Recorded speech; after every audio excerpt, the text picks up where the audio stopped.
If you are new to our channel, don't forget to hit that subscribe button. Lisa M. Rose is an herbalist, forager, and author with a background in anthropology and a professional focus on community health and local food systems. She has gathered her food, farming, and wild plant knowledge from many people and places along a very delicious journey. Welcome to the program, Lisa. Thank you. I'm pleasure to be on the show this morning. Well, we're happy that you've taken time out of your day to inform and educate Holly, myself, and all of our listeners on what you do and what your book's all about. Perfect. Thank you for having me. So what exactly is foraging, or also known as wild crafting? So I think a lot of people are familiar with foraging, just growing up in the Midwest by gathering berries along the trail side, or perhaps gathering dandelion flowers, making dandelion wine and dandelion salads. So really the ideas of wild crafting and foraging is using the wild plants around us for food and medicine. Many of us deal with what we call creeping Charlie in our gardens. You have a good use for it. What is it, and how can we benefit from this very invasive weed, I call it? It's a funny plant that you asked me about this morning. Actually, I was on an earlier call with local gardeners, and creeping Charlie came up. And yes, a dastardly growing plant across the lawn landscape for many people. But it actually is edible and has a flavor profile that's similar to peppermint. And it can be used, it's not something as sweet as peppermint can be, but it can be used as a tea, or even if you're, in the yard doing garden work and you happen to have some on the lawn, you can take a bite and chew it. And it's especially helpful for those with seasonal allergies. It can dry up a runny nose. The tea is quite astringent, and it can be used as a medicinal plant. Well, okay, you bring that up. Two questions I have on that. One, is there any substitute? Is there any plant that looks like creeping Charlie that may be harmful to us? And two, obviously, if the plant has been sprayed with a chemical or weed and feed with a 2,4-D residue, you don't want to consume that. So we know the second one is what that is. But is there a plant that is resembling it that could be harmful if we misidentify it? Those are great questions. The first, when you go ahead and identify creeping Charlie as a spreading mint plant that grows, comes out of the garden, you start to see it about the third week of April into May.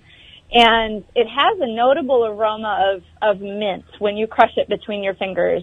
So that's one of the chief identifiers, one, before you put it in your mouth. Is it creeping Charlie? It's got that traditional peppermint square stem in the mint family plants, but it's that chief notable smell of mint that I would say that helps affirm that it's creeping Charlie. There are no poisonous lookalikes that can confuse you with it. There are lots of types of spreading lawn weeds that would grow alongside it, like the chickweeds, the dry mouse-eared chickweeds, and so on and so forth. But again, it's that notable peppermint smell that you want to look for to help affirm that it is the creeping Charlie. One thing I will call out, and you made a good point. One, if you've had a treated lawn, you want to make sure that, that's something that you've had enough of, half-life of days. That I wouldn't necessarily recommend gathering wild plants from a treated yard space. And the second part of the creeping Charlie, it has an ability to take up lead. So I'm in urban Grand Rapids, and I'm really a big advocate for soil testing, especially for gardeners, of course. Foraging, you're less likely to be doing that kind of soil testing, and lead can, jump around from spot to spot.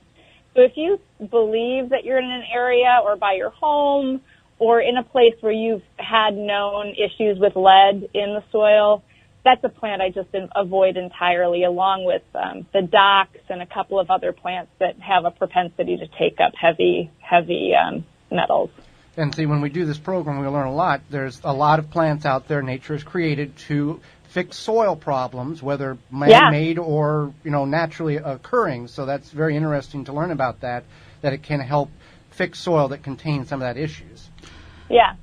And that's your call out to that is absolutely correct. That plants can help, remediate soil problems. And so, as a forager, you want to learn what those plants are. And any plant that we're eating for nutrient density, like for the iron, for the magnesium, for the calcium, those plants are going to also have higher concentrations of heavy metals in the soil. So when I, do a class on, where to forage, how to understand land, I always really stress to learn the land, to really get a sense of where you are, get to know, I'm in an urban area, so we do have a lot of brownfield redevelopment zones. And some of those areas are places I just wouldn't gather plants, again, that have that propensity to take up heavy material or metals like lead. Now, what is the biggest mistake people make when foraging? Well, there can be bad mistakes that can lead to harm. So, misidentifying plants, that's really a common thing. The hubris that can come from, you think you might know XYZ plant when there is, in fact, poisonous lookalikes.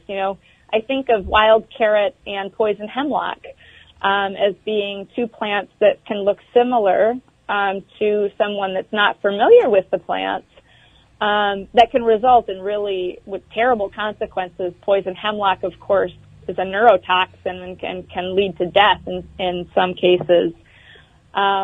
Right now it's early spring and the hellebore are coming up through the ground and they look similar to, a wild leek, or also known as ramps. And ramps are very popular for the food community, a very trendy wild edible. But for those that aren't familiar with their botany and with their plants, can easily mistake those leeks for hellebore. And again, another neurotoxin. It can be a problem. So that's one. Always be certain before you put it in your mouth that you know what the plant is. Well, that leads into the next question. What is some of the plants that you do not recommend for beginners? My first thought would be mushrooms. Would be one that I would recommend not to, unless you're with a mushroomologist. I know that's not the scientific term, but you cannot just look at a book and go, okay, that's what I have here. You need somebody with experience to explain to you, here's the characteristics in what you're looking for. Absolutely.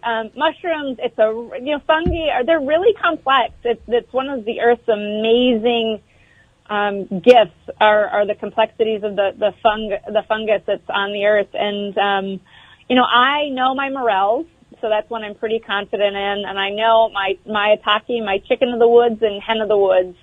And I stick to those three. I have friends that are amazing mycologists that know their mushrooms. And they're mushroom people. I'm a wild and weedy edible person that loves the things like the garlic mustard and the nettles and the burdocks. And if I really want to get down and dirty with mushrooms, I definitely go out with the experts. So I'm really, again, just humble. The natural world, there's a lot of things that are amazing and safe that you can be playful with. But then, there are a lot of things that just unless you're an expert, and even experts aren't experts, right? So, there's just a lot of things that you need to know with the mushroom world. Definitely. Now, where did you learn about these medicinal plants and properties? I've been learning, so I'm from Michigan. So I grew up born and bred here in the Great Lakes area, and I grew up along the lakeshore of Lake Michigan, and we were outside all the time as my family grew up as sailors. My dad was an engineer, and he always would say that the natural world is the best. There's no better engineer than what you can see in the systems of the natural world. He said, so when you watch the natural world, again, to that soil remediation, it has ways to resolve its own issues. It has ways, the ecosystem, ecology, it's an amazing world. And so everything, I approached plants, I approached food, I've approached wetlands, our watersheds, with that curiosity. And along with that came, my mother had a garden. I started to learn how to use teas. Always in a kitchen. I've lived in Napa, worked in Napa Valley, worked in restaurants, worked on farms. And so I've had a lot of exposure to different people and approaches to food, and how, communities have used them as medicine. And that was right, one of my interest areas. And before, we had Western medicine, that's what the world ran on was, for example, Native Americans, they knew what plant did what and what plant not to use and all of this stuff. And we've lost that because we just go to the pharmacy and get a pill that's supposed to fix one problem but can cause 4 others. Exactly. And I think what I'm seeing is, I have a public library program later today, and, I have over 100 people coming. They want to learn approaches to take care of themselves. Some people don't have health care. I mean, health care is an issue. So I love medicine. I love my physicians. I love scientists. But I also believe that it's important to know how to take care of yourself. It's important to know how to take care of a cold or how to take care of a flu, how to make chicken soup. All health in my world starts in the kitchen. So how do you incorporate, and to your point, across time, we've kept gardens, we've done cooking, now we go out to eat, now we have a lot of fast food. And don't get me wrong, I do love to go out to eat, and I love a cheeseburger. Right. But, to have these things in my toolkit, I feel much more empowered about my health. I know where my food comes from. If I need to go into surgery, I've got great physicians. I'm lucky to have health care. I'm lucky to have a good doctor's network. But I want to manage, I have my own chronic health issues. I want to be able to manage those. And food and herbal medicines, physical therapies, massage, acupuncture, walks in the woods, those are all part of that toolkit. And it makes me very empowered over knowing how to take care of myself. And I think other people want that. They're seeking out that kind of empowerment over their own bodies. So. Definitely. So real quick, how can we find out your books and more about you? Great.